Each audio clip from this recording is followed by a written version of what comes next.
I'd say the biggest thing I learned during level 4 had to be the importance of building relationships with students, my mentor teacher, along with administration and staff at the school.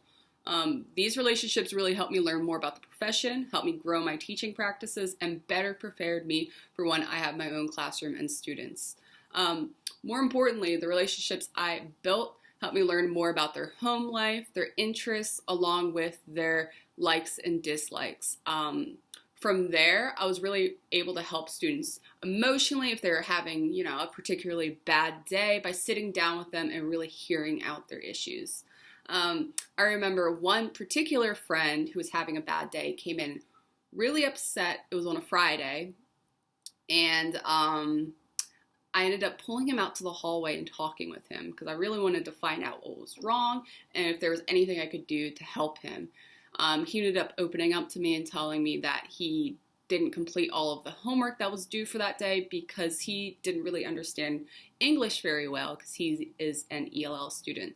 So I ended up pulling him during specials and sitting down and really helping him with the work so he better understood the material and he got credit for the homework that he completed. But anyways, once I got to really know my class, I was able to really make informed decisions about my teaching, along with what activities I wanted to include in order to better assist individual needs so that when I was teaching, it reached every student. Being both a friend and a support to students helped me realize that teaching is way more than just planning lesson plans, pedagogy, along with standards. It's really making those connections with students so they learn lessons that go outside of a standard classroom.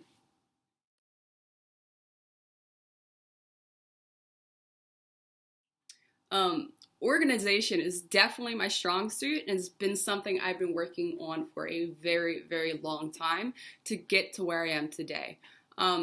This semester, I was really able to prioritize what's important through writing down my planner, setting reminders on my phone, or a big thing that was really helpful to me were sticky notes.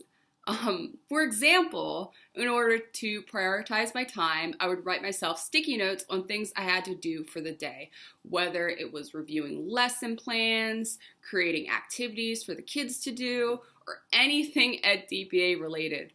And I made myself accountable for finishing everything that I wrote down on that day's sticky note so I could remain organized and less stressed for the following day or week. Even with the printouts I would give to students, if I printed them out beforehand, I would write down the lesson that I was teaching, the day I was teaching, along with the class that I was teaching it to, in order to remain organized so that I had a stack of papers I could set aside the day prior so I could just grab them in the morning and be ready. This strategy is definitely something that really helped me throughout the semester and is something I want to continue to use this fall when I have my own classroom and students, since I definitely felt accountable for my responsibilities, and it definitely made me more organized and prepared for the things I'd have to accomplish throughout the day.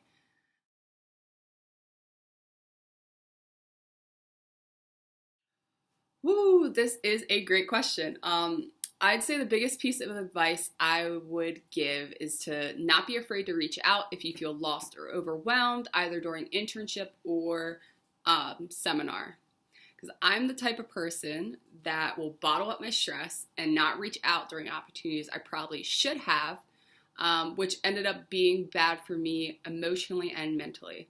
This semester was a lot better though because I had amazing supports like my mentor teacher and my professor that I could reach out to in times where I felt stressed and I really needed to talk about it, which ended up making me feel a lot better and gave me a lot more clarity as to what I would have to do and expectations I would have to meet.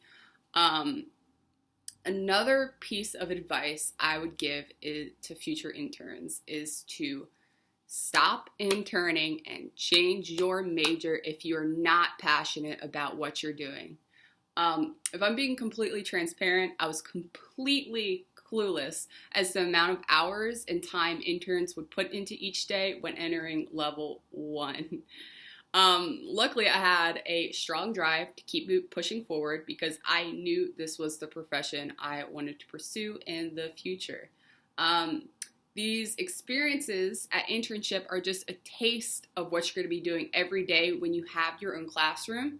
So if you think it's too much now, then you won't really be able to put your best foot forward in the future. I think the last piece of advice I would give is to stick with TPA deadlines your professor gives you, if any. Luckily, I had a professor that gave my cohort strict deadlines for each section to stick to. So when it came for time for submission, we weren't stressing out as much as we could have been if we didn't have those deadlines.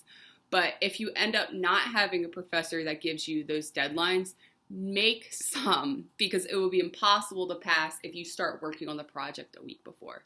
It's just impossible. It's just too much. Especially if you're last minute like I am, make sure you set deadlines and stick with them.